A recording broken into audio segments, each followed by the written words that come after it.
Donc, avant de débuter notre lecture, on fait toujours la récitation d'un mantra. Tracy, quand que vous écoutez Wisdom of the Sages, vous l'entendez aussi. Là, au début, ça fait un mantra, n'est-ce pas? Om Namo Bhagavate Vasudevaya. OK? Fait que si vous êtes capable de répéter après moi, ce serait incroyable. Ça va tout nous mettre dans l'ambiance. Donc, si vous voulez vous unmute, je vais juste dire. Om Namo Bhagavate Vasudevaya. Om Namo Bhagavate Vasudevaya. Vaya. Om Namo Bhagavate Vasudevaya. Om Om Namo Namo Bhagavate Bhagavate Vasudevaya. Vasudevaya. Om Namo Bhagavate Vasudevaya. Om Om Namo Namo Bhagavate Bhagavate Vasudevaya. Vasudevaya. Merci. Donc, on est tous rendus dans le premier chapitre de la Bhagavad Gita. Après de nombreuses semaines, avoir lu l'introduction, euh, nous sommes maintenant dans le tout début de la narration qui a lieu sur le champ de bataille de Kurukshetra. Kurukshetra, c'est un lieu historique également, qui se trouve pas tellement loin de Delhi, en Inde, évidemment. Et donc, il y a 5000 ans, sur le champ de bataille se réunissent deux familles ennemies, les Kurus et les Pandavas. En fait, ce sont des cousins parce que leur père, aux Pandavas et aux Kurus, sont des frères. Il s'agit de Dhritarashtra et de Pandu. Ok, Dhritarashtra est mentionné ici. Et les fils de Pandu. OK? Donc, bien sûr, ça va être dur pour moi de tout résumer le contexte historique en peu de temps. C'était traité plus tôt dans le Bhagavad Gita. Mais ce qu'on a lu jusqu'à maintenant, c'était que il y avait les deux armées qui se faisaient face. Et c'était encore très descriptif. Il n'y avait pas beaucoup de contenu ou d'échange jusqu'à maintenant. Mais donc, on voyait le dialogue entre Dronacharya et Duryodhana. Duryodhana qui est le chef des armées ennemies, des chefs des armées des Kauravas, des Kurus. Et il parle à son général qui est Bhishma. Bien sûr, pour vous expliquer chacun des personnages de qui il s'agit, ce ne serait pas facile. Euh,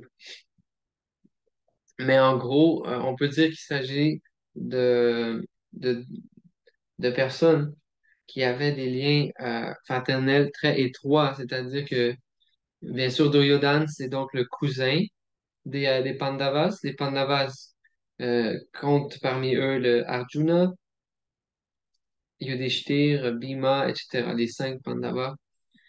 Et Bhishma, dont il est question ici, l'illustre et vaillant aïeul, c'était le plus ou moins le grand-père des Pandavas. C'est lui qui a pris soin d'eux dans leur enfance. Donc, imaginez que donc il s'apprête à combattre envers celui qui les a élevés, etc. Dans l'autre camp, c'était le verset qu'on avait fini par lire la dernière fois. Debout sur le grand char que tirent des chevaux blancs, Krishna et Arjuna euh,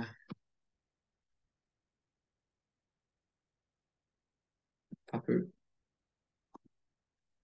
qui soufflent dans leur conque divine. Et on avait appris dans ce verset que le char de Arjuna est un char spécial, qui peut se déplacer dans toutes les directions, partout dans les 3 mondes. Ça avait soulevé une discussion parce qu'on voulait savoir si c'était vrai, ça. Euh, donc, on avait évalué que notre standard de comprendre notre monde et la réalité, euh, ça peut ne pas toujours euh, ça peut pas toujours être concurrent ou être cohérent, pardon, avec ce qu'on voit dans les textes védiques. parce que justement, on a une perception très limitée de ce qui existe et de ce qu'on a expérience dans notre courte vie et dans la situation historique où on est. Et il y a beaucoup de choses qui vont dépasser notre imagination dans la Bhagavad Gita. Donc, c'est ce qu'on avait conclu et d'autres choses.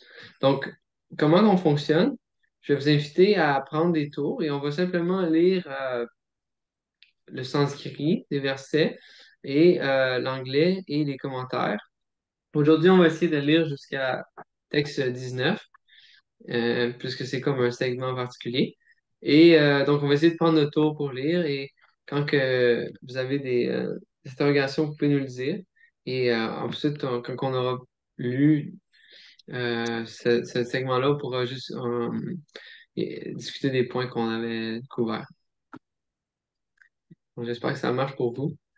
Euh, je voulais inviter... Oh, je vais souhaiter la bienvenue à Philippe qui vient de nous joindre. Merveilleux. Euh, allô, Bonjour. Philippe, qui est un, un- un ami de Québec qu'on a rencontré récemment, qui est venu au temple, qui a fait sa première expérience au temple de Montréal. Merci pour vous, merci de nous joindre. OK, t'arrives juste au moment où on finissait d'expliquer notre façon de fonctionner.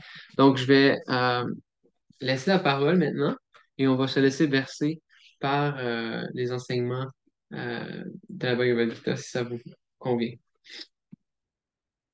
Donc, je vais demander à mon, mon acolyte le plus steady, Madhavananda Prabhu. Si vous pouvez lire, ce serait bien. On peut essayer de lire, je sais pas quoi, trois ou quatre paragraphes chacun, quelque chose comme ça, ou deux ou trois paragraphes. Je vous laisse le micro. OK. Bhagavad Gita 1.15. Panchajanyam Yrshtikeso Devadantam Tanna Jaya Paudram Da Mao Maha Sankyam Bhima Karma Rokora Rogotara. Mot par mot, Prabhu? Non, non, vous pouvez aller en anglais, au français, pardon. OK. Faut que tu le montes. Translation.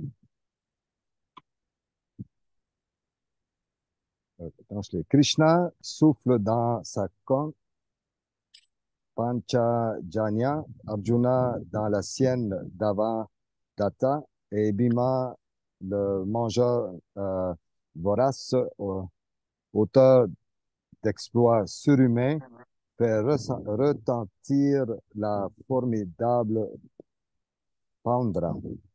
Krishna est nommé Irshkasa. Rishikesa. Comment? Rishikesa. Rishi. Rishikesa. Dans ce verset, car il est le possesseur des sens de tous les êtres. Le philosophe impersonnaliste incapable d'expliquer la présence des sens dans l'être vivant se hâte en l'empreinte prétendre dépourvu et de conclure à son impersonnalité. Pourtant, comme les entités vivantes sont partie intégrale de Krishna, leurs sens sont également partie intégrale de ses sens. En réalité, Krishna, si en leur cœur, dirige leurs sens selon leur degré d'abandon à sa personne. Dans le cas de son pur dévot, par exemple, il les gouverne directement. Ainsi contrôle-t-il directement sur le champ de bataille de Kurukshetra l'essence transcendantale d'Arjuna, de là son nom de Rishikesha. très intéressant ce paragraphe-là. Là. Ça, c'est vraiment très fort. Dans ça. Yeah, Le continue. Seigneur a différents noms. Ils font chacun référence à l'une de ses activités.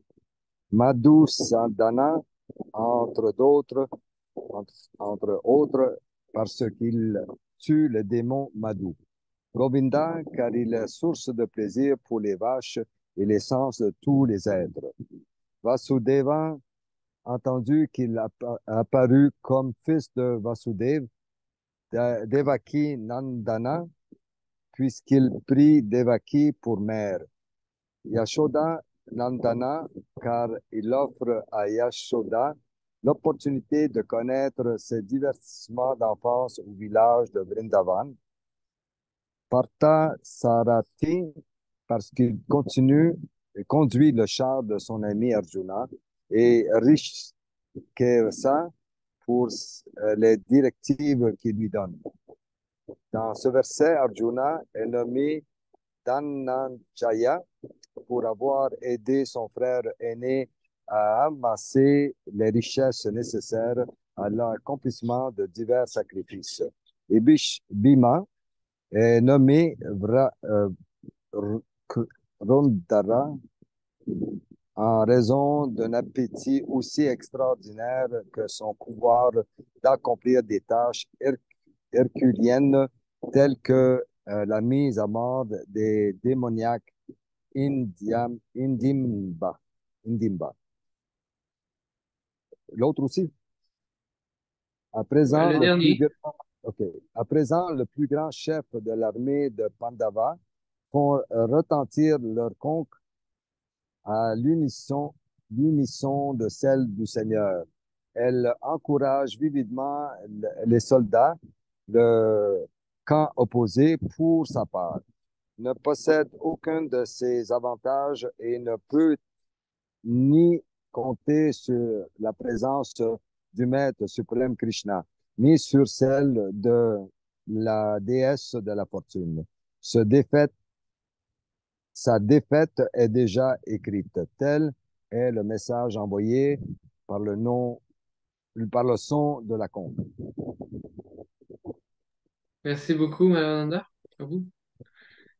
Donc, je vais passer le micro si ça va à Vivekananda pour vous, s'il est toujours là.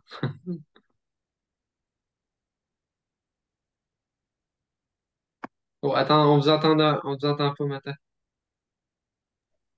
Oui, Là, vous m'entendez? oui. Si vous Allez, que ça voulez, va vous. Alibol, merci de nous joindre. Oui, parce que là, c'est Vivi Canada. Il y a eu comme une urgence, il est parti dehors.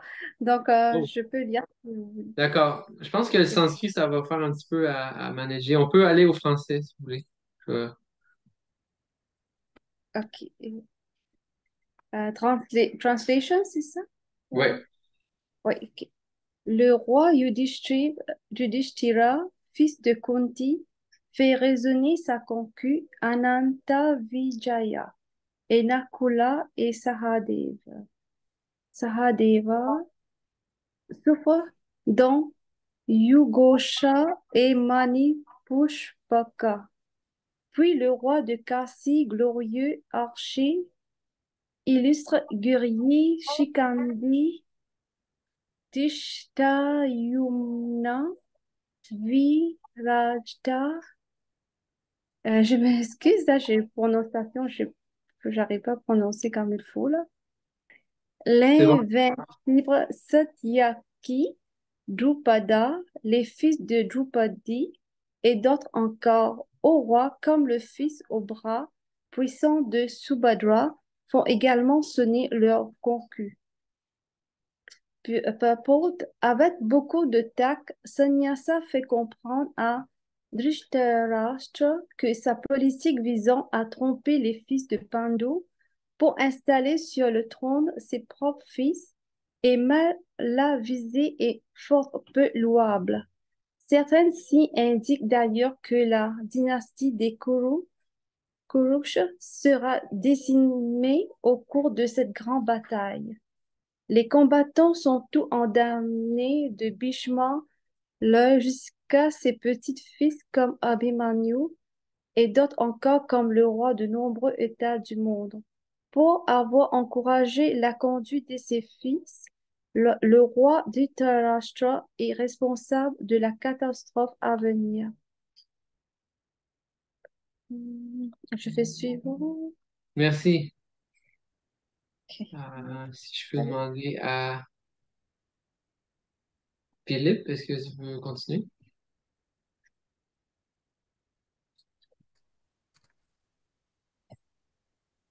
Vous m'entendez bien? Oui, Bon. Bonjour à tous. Heureux d'être parmi vous. merci Philippe. Un grand honneur. J'ai vu la partie avec le sanskrit. Des fois, c'est plus facile que d'autres. On Ouais, dirait tu voulais. que là, cette partie-là est vraiment, c'est des syllabes qui sont difficiles pour un Québécois qui parle français. Donc, nécessairement, j'apprends le sanskrit ces temps-ci. Donc, des fois, c'est un peu difficile comment le narrer. En tout cas, Ouais. euh, je vais regarder la translation Ben, pour cette éc- fois-ci. si tu veux t'essayer, vas-y, t'es bienvenu. Après, c'est comme tu veux.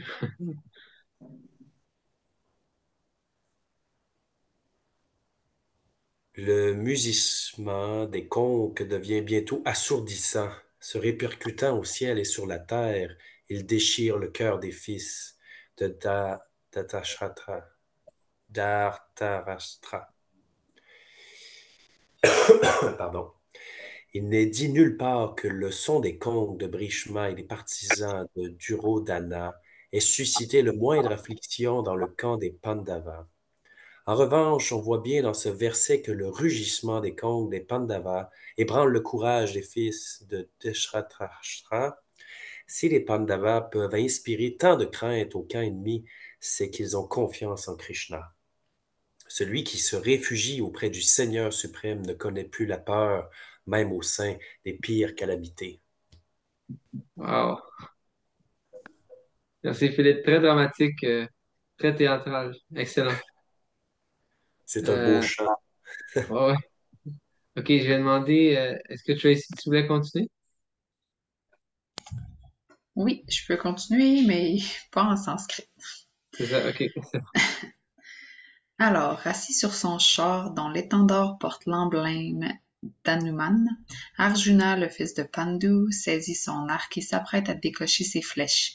Toutefois, ô roi, après avoir observé les fils de Drishtarashtra rangés en formation de combat, il se tourne vers Krishna. Le combat est sur le point de s'engager. Comme nous l'avons vu, les fils de Drashtarashtra sont plus ou moins démoralisés par le déploiement inattendu des forces des Pandavas guidés par le Seigneur lui-même. Un autre signe propice annonce la victoire prochaine des Pandavas. L'étendard d'Arjuna a pour emblème Hanuman. On sait qu'Hanuman, entièrement dévoué à Sri Rama, l'assistera lors de son combat victorieux contre Ravana. Aujourd'hui donc, Hanuma et Rama sont présents sur le char d'Arjuna, prêts à l'aider. Krishna et Rama lui-même. Rama, toujours accompagné d'Hanuman, son serviteur éternel, et de Sita, la déesse de la fortune, sa compagne éternelle. Arjuna n'a par conséquent à redouter personne, d'autant que Krishna, le maître des sens, lui donne des directives personnelles. Il a le meilleur conseiller militaire. Ces conditions favorables ont été arrangées par le Seigneur pour son dévot et sont les gages d'une victoire assurée.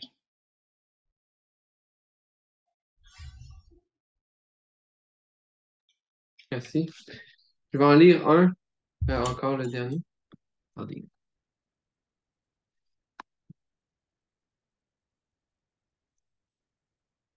Je vais lire le sanskrit comme ça, vous entendez un petit peu. Il y a comme une mélodie spéciale. À un moment donné, on peut prendre le temps de l'apprendre aussi, si vous voulez. Arjuna Uvacha Senayor Ubayor Madhye Ratam Stapayamechyuta Javaditan Niriksheham Yodukaman Avastitan Kairmaya Sahayodhavyam Asmin Rana Samudyame. Traduction. Arjuna dit, ô toi l'infaillible, je t'en prie, Conduis mon char entre les deux armées, que je puisse voir qui est sur les lignes, qui désire combattre, qui je devrais affronter lors de ce jugement des armes. Purport, c'est un logiciel qui n'est pas traduit pour teneur et portée. Donc, en français, non, on appelle les teneurs et portées c'est les commentaires.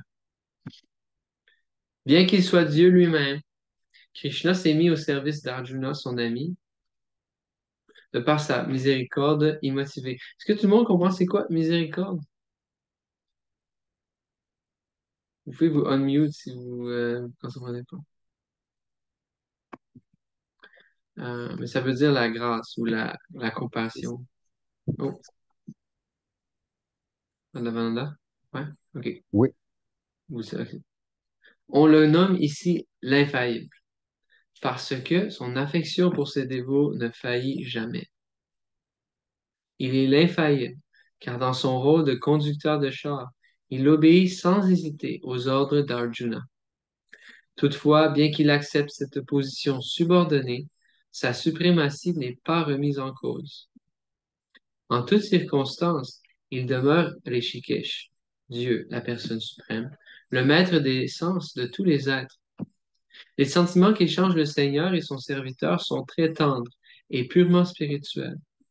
Tout comme le dévot cherche toujours à servir le Seigneur cherche toujours à servir son dévot. Il éprouve plus de plaisir à voir son dévot lui donner des ordres qu'à commander lui-même. Il est le maître absolu. Tous les êtres lui sont subordonnés. Il n'y a personne au-dessus de lui pour le commander. Néanmoins, voir son dévot lui donner des ordres le remplit d'une joie transcendantale. Cela, encore une fois, alors qu'il est l'infaillible souverain en toutes circonstances. Arjuna est un pur dévot de Dieu. Il n'a donc pas le moindre désir de lutter contre ses proches. S'il y est contraint, c'est à cause de Duryodhana qui se refuse à toute négociation pacifique. Aussi désire-t-il absolument savoir quels chefs sont présents sur le champ de bataille. Ce n'est évidemment ni le moment ni l'heure de proposer un nouvel accord de paix. Toujours est-il qu'Arjuna veut voir leur visage et savoir à quel point ils tiennent à engager un combat aussi regrettable.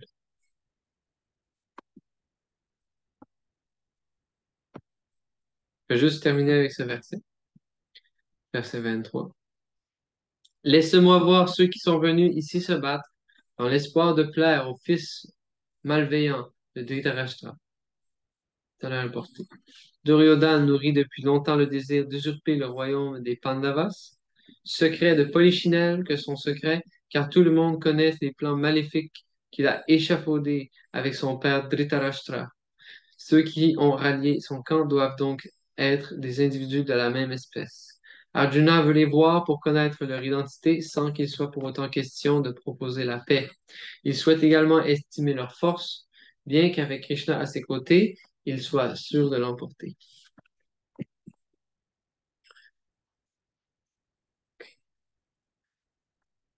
Donc, avant qu'on élabore sur ce sujet-là, on va simplement, vous allez l'entendre dire souvent si vous écoutez des classes et des personnes qui parlent des écritures ou dans ce groupe, mais on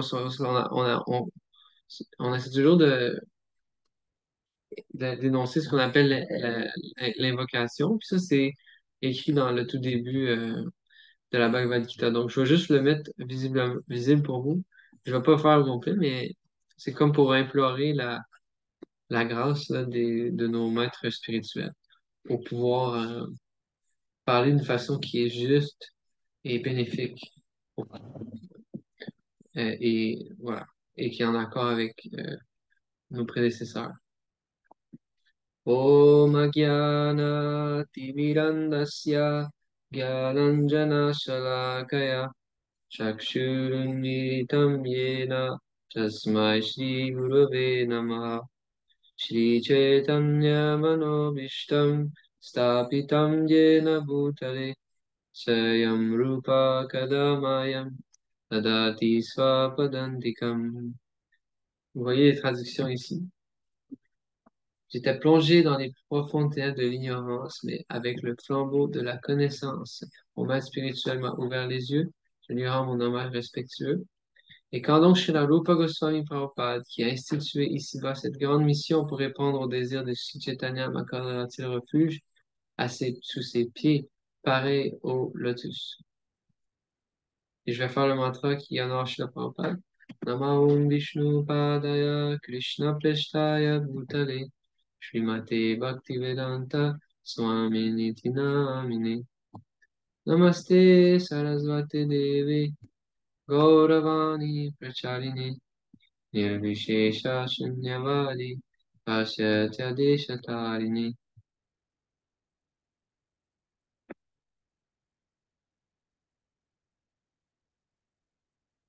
Hare Krishna. Encore une fois, merci de tous vous présenter. Pour moi, c'est vraiment, je sais pas pour vous, vous pouvez me dire votre expérience, mais de simplement lire les écrits de Prabhupada comme ça avec vous, c'est vraiment une source de joie. Euh, c'est vraiment doux. Tous les commentaires qui sont présents, toutes les belles informations qu'on reçoit. Donc voilà. Donc l'idée, c'est de développer un attrait à cette pratique-là. On a, on a beaucoup discuté lors de l'introduction et Prabhupada le mettait en emphase l'importance qu'on a de passer du temps avec les Écritures. Parce que euh, notre vie spirituelle, c'est aussi une science, comme Prabhupada l'expliquait, et ça demande un certain niveau d'absorption et de connaissance. Et lorsqu'on développe la connaissance, on devient en mesure de voir les choses plus clairement, de prendre les décisions, les bonnes décisions, euh, basées plus sur notre intelligence. Il y a toutes sortes de bénéfices à étudier, à lire. Euh, et en lisant, c'est compté dans les procédés de la bhakti, c'est compté comme le fait d'écouter, en fait. Quand on lit, c'est qu'on écoute, mais visuellement, si je peux dire. OK? Prabhupada expliquait que ces textes, en fait, c'est simplement l'enregistrement de sa parole. En fait, Prabhupada, il dictait, il y avait une machine, là, comme ça, dictaphone, et dans la nuit, là, comme ça, il traduisait ses livres. Donc, en fait, ça, c'est les transcriptions de sa voix transcendantale. Donc, en fait, c'est écouter. Et je me souviens, Philippe était au temple, puis on en avait parlé quand tu étais là, que Prabhupada enseigne, l'écoute, c'est en fait la fondation sur laquelle repose la compréhension. Autrement dit, si on écoute dans un état d'esprit soumis, c'est un mot qu'on n'aime pas utiliser, mais soumis dans le sens qu'on ne challenge pas, et avec un cœur ouvert, alors ça l'œuvre beaucoup sur notre conscience. Et on arrive à comprendre les choses. Euh, et pas simplement au niveau intellectuel, mais à un niveau plus profond aussi. Euh, à force simplement de faire cette pratique, d'écouter. Dans la voie de la bhakti, du service de dévotion, il existe des procédés. OK? C'est comme, ouais, il existe des méthodes, des pratiques, quoi. Et parmi celles-ci, il en existe 9. Et l'écoute est le premier. Et c'est le premier d'entre ces pratiques. L'écoute, le chant, le souvenir. Euh, allez, Krishna Babu. OK. Allez, Allez, bon. Euh, le chant, le souvenir, Shalom Kirtanam, Smaranam, ensuite rendre service, adorer les déités, offrir des prières, devenir un serviteur et devenir un ami intime. euh, et ensuite s'abandonner complètement. Mais juste pour dire que tout déboule, en fait, de cette pratique qu'on appelle Shavanam ou l'écoute. Euh, et lorsqu'on écoute dans cet esprit de réception et de gratitude et d'ouverture, euh, on reçoit comment dire en français? On reçoit la motivation, ouais, la motivation de chanter. C'est naturel. Lorsqu'on entend quelque chose, on va le dire. Faites le test. Si vous écoutez n'importe qui, vous écoutez, on commence à parler comme lui un peu. Ou lorsqu'on écoute des films, hein, c'est qu'est-ce qu'on met dans notre esprit, dans notre mental, c'est ce qu'on va finir on va parler de films d'Hollywood, non? Ou lorsqu'on met de la musique non dévotionnelle, ben c'est ce qu'on va vouloir chanter, c'est de ça qu'on va vouloir parler. Donc lorsqu'on écoute les gloires de Krishna, ça met le terrain, ça met la table pour qu'on puisse parler de Krishna. Et parler de Krishna ou chanter les noms de Krishna, c'est considéré par les acharyas, c'est la deuxième forme d'écouter. En d'autres termes, lorsqu'on chante ou quand on parle, on s'entend parler aussi. C'est aussi une forme d'écoute. Je le dis par expérience en ce moment. Je me, je, on, je me- parce on a des occasions de parler, mais c'est des occasions d'écouter en même temps. Si on répète ce qui est authentique, ben, on a une chance ou qu'est-ce qui a été transmis, nous a été transmis. Donc, et le fait d'écouter avec attention et avec cet état d'esprit et de chanter ou de parler ou de chanter ces noms, ça nous donne, ces deux combinés-là ensemble, ça nous donne le pouvoir de se rappeler. Smaranam, c'est le troisième item. Ça nous donne le pouvoir de se rappeler. Ça veut dire que malgré tous les obstacles, tous les distractions que ce monde va nous présenter, euh, on aura ce pouvoir de se remémorer euh, la forme merveilleuse de Krishna, ses enseignements merveilleux, et d'être dans cette association-là, intérieurement. Donc, c'est ce qu'on recherche, en fin de compte, c'est cette association avec Krishna. Et donc, je faisais juste une parenthèse, puisqu'on recommence aujourd'hui tranquillement notre lecture, de cette importance cruciale de porter attention au livre merveilleux de Srila Prabhupada, euh, qui nous a livré, qui nous a donné dans sa merveilleuse compassion. Euh, voilà. Donc, c'est un encouragement à nous tous et à moi compris de prendre ce temps et comment dire, en français, de lui accorder sa valeur. Voilà. Donc, voilà. Et donc, ce trésor qu'on est en train de lire ensemble, le Bhagavad Gita, on est au tout début. Et on apprend beaucoup de choses au fil des purports. Je vais parler brièvement sur quelques points qui, pour moi, étaient plus saillants aujourd'hui et je vais vous inviter à partager vos impressions également ou des questions que vous auriez ou quoi que ce soit. Mais ce qu'on apprenait, les versets sont importants. Ce que vous voyez en gras, bien sûr, c'est la Bhagavad Gita telle qu'elle est, c'est-à-dire les versets comment traduits. Bon, beaucoup de versions de la Bhagavad Gita, ben, ils possèdent juste les versets, quoi. Donc, il n'y a pas nécessairement un commentaire. Ben, bien sûr, il existe beaucoup de commentaires, mais pour dire, souvent, les personnes ont lu la Bhagavad Gita, mais ils ont peut-être lu seulement les textes. Mais, donc, les textes sont importants. Mais le commentaire, c'est ce qui va vous aider à assimiler le verset.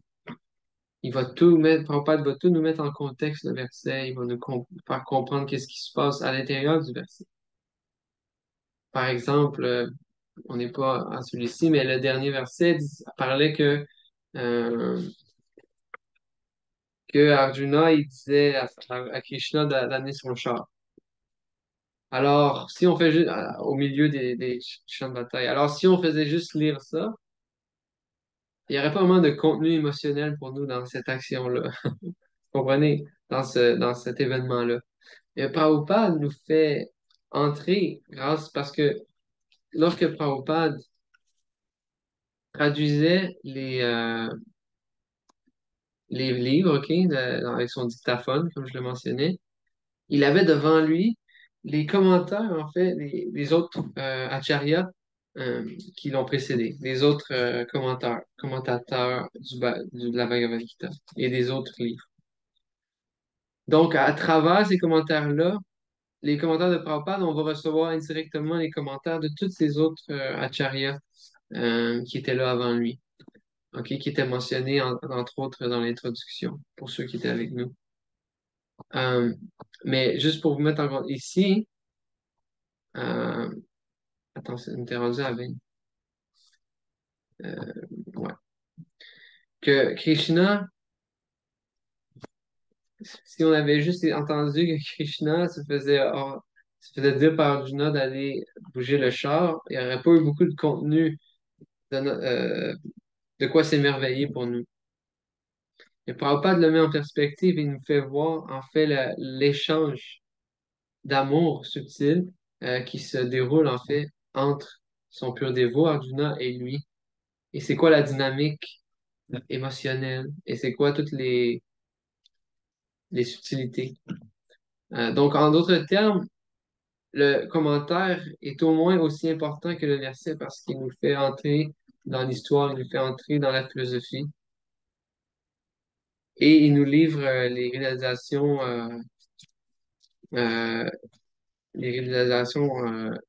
profondes de Srila Prabhupada. Donc, on reçoit beaucoup d'informations de ces tonneaux importés. Bon, je vais juste partager ce qui sortait pour moi on a commencé au chapitre 15. C'était expliqué que, je pense que Madhavananda a souligné, c'est un grand, que le premier verset, que le premier paragraphe était intéressant, que, le premier commentaire, que le Seigneur a différents noms. OK? Et ici, ça parle de quelques-uns de ces noms. Euh, donc ça, c'est intéressant que on doit comprendre, on peut comprendre que il existe un nombre, il y a un nombre de noms infini pour parler de Dieu ou de la vérité absolue. Et ces noms-là, ils se réfèrent parce que en tant que tel, Prabhupada l'a mentionné, le Dieu n'a pas de nom. C'est vrai aussi. Il est au-delà des désignations de ce monde. Mais parce que il a des activités, des attributs et des relations avec ses dévots, ces noms-là lui sont donnés en accord avec ça. Vous voyez, Madhusunana, c'est celui qui a tué Madhu. Govinda, c'est celui qui donne le plaisir aux vaches. Vasudev, c'est celui qui est le fils de Vasudev. Devakinandan, le fils de Devaki Yashoda, etc. Euh, donc, ces noms-là sont tous remplis de toute Sarva Shakti, sont tous remplis des pouvoirs illimités de Dieu, la personne suprême, et il possède le pouvoir de nous purifier. OK? Et donc, parce que dans ce verset ici, on parlait de Rishikesha. Donc, il possède toutes sortes de noms. Plus précisément ici, Rishikesha, par rapport à sa personnalité, Krishna ou Dieu, c'est la personne qui gouverne l'essence de tous les êtres. On avait lu des choses intéressantes que logiquement, si on a étudié un peu l'introduction, on a appris que les êtres vivants, nous tous sommes des parcelles de Dieu. OK? On est des êtres individuels et on a le sens d'exister et d'être des personnes. Et donc, ces caractéristiques-là, ils se retrouvent chez Dieu. Nous, on les expérimente à notre échelle. Vous voyez, on est comme des parcelles. Donc, comme on est des parcelles, nos sens également, notre capacité à percevoir et à agir, ben, nos sens sont des parcelles de ses sens à lui. Donc, si ça fait du sens. Si c'est logique pour vous. Et donc, Rishikesh, Prabhupada, il dit, euh, Krishna dirige les sens de chaque personne selon le degré d'abandon. Ça veut dire que pour celui qui euh, désire servir Krishna, il va directement le prendre en charge. OK? C'est-à-dire, dans le cas de son dévot, il les gouverne directement. Donc, en réalité, les sens ou le corps matériel, il n'appartient pas à l'être individuel. Tu sais. On habite dans ce corps, mais je peux pas contrôler qu'est-ce qui se passe dans ce corps. Donc, c'est pas ma propriété, quoi. C'est un, c'est un, ouais, c'est ça, c'est comme un véhicule, quoi, mais c'est quelque chose qui nous est prêté. Donc, la fonction des sens, véritablement, c'est de servir pas nous-mêmes, mais nos sens, par exemple, nos mains, nos yeux, notre parole, nos perceptions. Leur raison d'être, c'est de servir celui qui possède les sens, ou le maître des sens, si ça fait du sens. Ça fait pas mal de sens. Mais, donc, cette, euh, cette raison d'être, c'est de rendre service, OK? Mais ce service-là, lorsqu'on est conditionné, on tente de servir euh, des désirs, OK? Donc, on sert, avec nos sens, on est actif, mais pour servir des créations mentales et des désirs accumulés au fil des vies. Donc, à ce moment-là, Krishna se retire et nous sommes sous le joug des gunas ou de l'énergie matérielle. Ça va être discuté plus tard dans le Bhagavad Gita. C'est-à-dire que par la Kriti Kriya Gunai Karmani, tout se fait naturellement par l'œuvre de l'énergie matérielle. On peut se fait seulement emporter à cause de nos désirs dans euh, les manifestations illimitées de l'énergie matérielle. Et nos sens, ben, on a l'impression que c'est nous qui agissons, mais en fait, ce sont les qualités matérielles qui nous gouvernent. Mais ici, Prabhupada explique Krishna, pour celui qui veut être son dévot, alors c'est lui qui prend en charge ses sens. Donc, lorsque dans nous naît un désir de ne pas être dans la recherche du bonheur indépendant, euh, mais qu'on a ce désir plutôt de servir et, comme c'est expliqué ici, de s'abandonner à Dieu, alors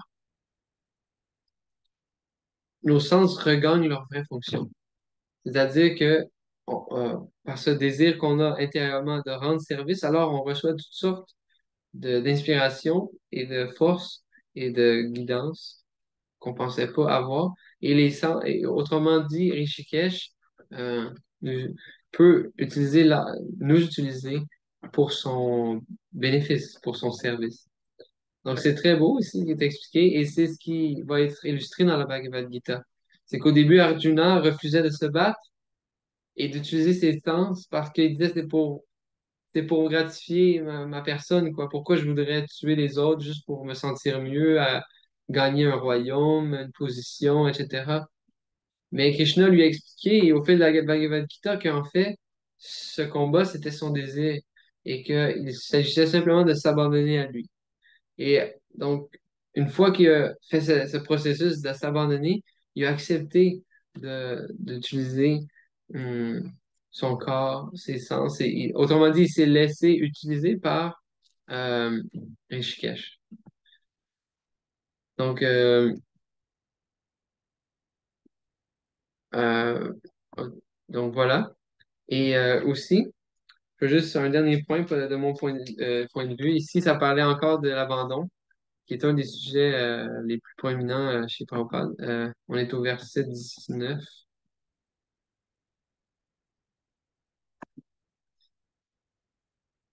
Ouais, vous voyez qu'à la fin ici, celui qui se réfugie auprès du Seigneur suprême ne connaît plus la peur, même au sein des pires calamités.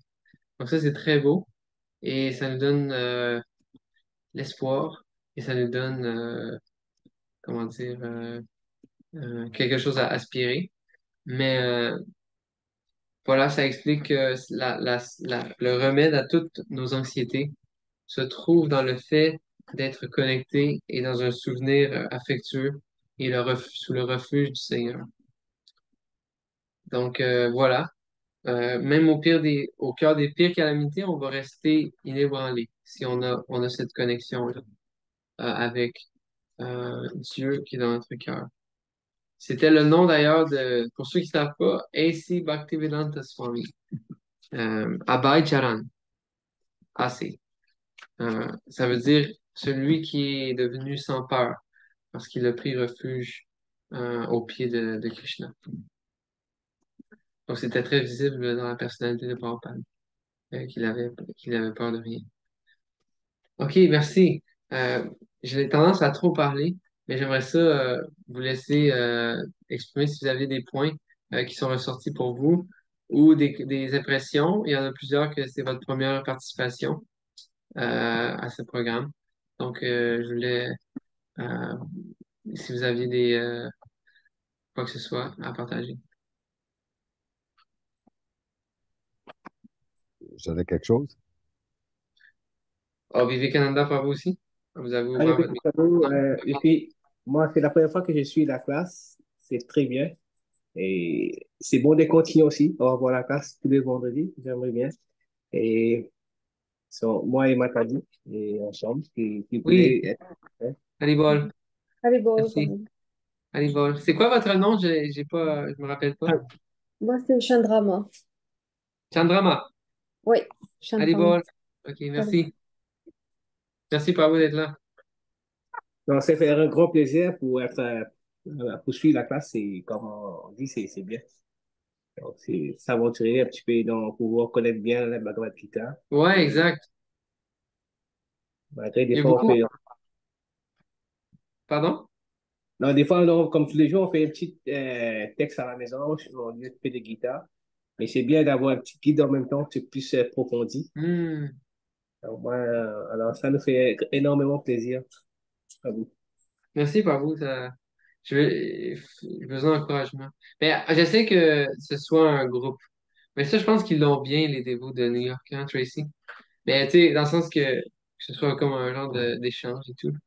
Oui. Mais merci, Pablo. Ce que je réalise, moi, c'est que à Bhagavad Gita, on pense toujours, en tout cas, moi, je pense toujours, je la connais, à Bhagavad Gita. Mais en fait, quand on lit comme ça, puis qu'on voit ce qui est là, il y a tellement d'informations incroyables. Et il y a toujours plus de choses à dire, puis on peut jamais se lasser, quoi. C'est vrai, oui. Si. Oui, Manavananda, vous alliez contribuer. Ben, juste une petite chose.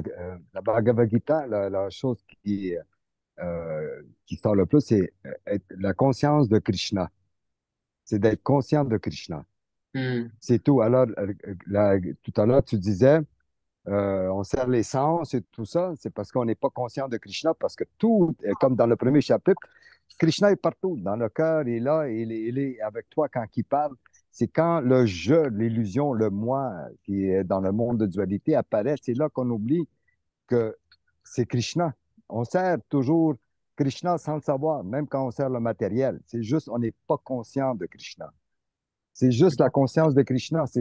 Tout ça, c'est être conscient de Krishna. À mon avis, qu'est-ce que je comprends, c'est que euh, le libre arbitre, c'est c'est juste notre perception qui change. On le voit-tu, le monde, on voit-tu le monde matériel ou on voit le monde divin qui est autour de nous constamment? Oui. Est-ce qu'on sert Dieu ou on sert le matériel? Mhm, C'est juste un état de conscience. Parce que mhm, tout l'univers se passe en nos deux oreilles. C'est juste une sensation, la vie. Tu vois, alors mhm, puis c'est nous qu'on met la sensation divine ou la sensation matérielle. mhm. C'est tout que je voulais rajouter, Prabhu. Ah, merci. Oui, c'est décrit comme Ahankara, Vimudatma. Ouais, Pardon? c'est vrai, c'est Ahankara, c'est ça, ouais. Ouais, c'est quand on est, parce qu'on est des âmes en fait, mais j'aimais ça ce que vous dites, il n'y a rien à voir avec, on oublie Krishna, on oublie notre relation avec lui, et le résultat c'est que on est situé dans le Ahankar. Ahankar c'est le faux ego, ou le faux ego, c'est la faux conception de moi. Et quel est ce faux concept? Je suis ce corps, n'est-ce pas? Donc c'est cette identité-là. Donc l'âme qui est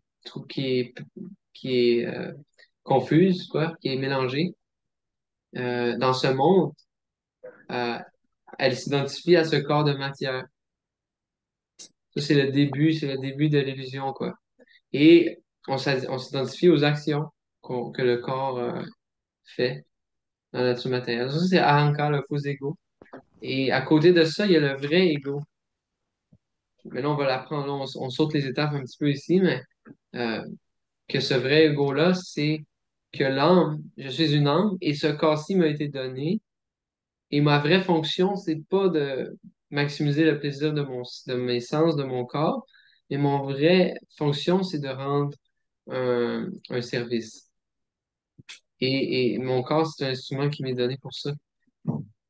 Merci, Prabhu. Je pense que Philippe aimerait ça nous contribuer. Oh, Oui, en fait, c'est pour signifier que je dois vous quitter. En tout cas, OK. c'était très gentil. Je vais regarder ça. Je vais continuer pour les prochaines fois.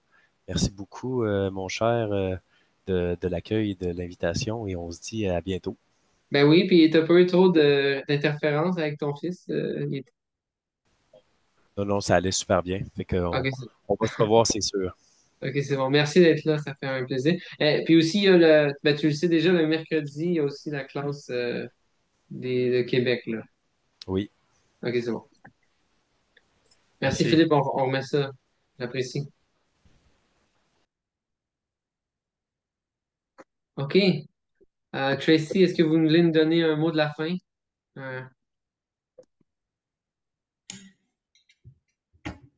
Je sais pas, en fait, bon, je suis très au début de mes lectures, tout ça, mais c'est sur ouais. le sens, tu sais, de combler les sens matériels, c'est ça qui m'a comme frappé, que dans le fond, c'est pas ça notre but dans la vie, là. Puis, c'est ça. Wow. Je peux. Hein? Ben, je sais pas, là. Ouais. Tu peux peut-être dire un meilleur mot de la fin que moi, là. Non, non, non, c'est bon, c'est bon. Non, mais si on peut réaliser ce point-là, on est, comment on dit ça en français, on s'en vient bien. Mais le truc, c'est que, bon, mais oui, merci, ouais. Mais on est beaucoup en ce moment dans l'historique, là, tu sais. Fait que, au fil qu'on avance, c'est sûr qu'on va pénétrer plus dans la philosophie, puis plus toutes ces choses-là. Bravo. Ouais, c'est correct, non? OK. Non, c'est ça. Mais donc, oui, il va y avoir toutes sortes de concepts qui vont se développer devant nous. Mais oui, je pense que tu l'as bien dit, c'est le message de la Bhagavad Gita. Que nos sens, c'est pas fait. La vie, c'est pas fait pour manger, dormir et avoir du plaisir. Merci. Et puis, j'espère aussi qu'on vous a pas bombardé. C'est sûr, là, il y a beaucoup, beaucoup de notions. Des fois, c'est dur, mais en tout cas, je suis pas un aussi bon pédagogue, certainement, que Kastuba, Prabhu ou Raghunath, mais comment que de trouver la zone où on veut expliquer les choses, mais pas en expliquer trop, mais pas aussi pas aussi aller dans les nuages puis parler des choses qui nous dépassent complètement. Donc, merci, Tracy, d'être là. Et Hare Krishna. j'attendrai, allez, bon, j'attendrai ton récit de vos vacances. Oui, oui, je vais te parler de New Vrindavan. Ok, c'est bon. Ok, bon, ben, merci beaucoup à tous. En passant, en tout cas, on a une chaîne YouTube, évidemment, donc, je vais juste, pour ceux qui voudraient, là, ou le partager à d'autres, mais on a des vidéos des classes précédentes. Ben, genre la moitié des classes précédentes. Là, je suis en progression. Mais si je veux juste vous linker ça au cas où, ceux qui n'étaient pas là avant, dans le groupe. Je pense que Tracy n'était pas dans le groupe et Vivekananda Prabhu, je peux vous Oui, ajouter en oui, un oui, groupe. oui, oui, Ok. oui. C'est bon. Ah, merci. Toute gloire à Shila Prabhupada. Okay. Hare Krishna. Hare Hare Krishna tout le monde. Hare Merci beaucoup. Krishna. Je vous Allez souhaite une belle bon. fin de semaine. Merci. Hare Krishna, Hare Merci. Krishna, Hare Hare Krishna Krishna. Krishna, Hare Hare, Krishna. Hare Hare Rama, Ram. Hare Hare Rama, Ram. Rama Rama Rama, Ram. Hare Hare Hare. Hare. Jai, Srila Prabhupada ki. Jai. Jai. Bye. À la semaine prochaine. À la semaine À la prochaine. semaine prochaine. À la semaine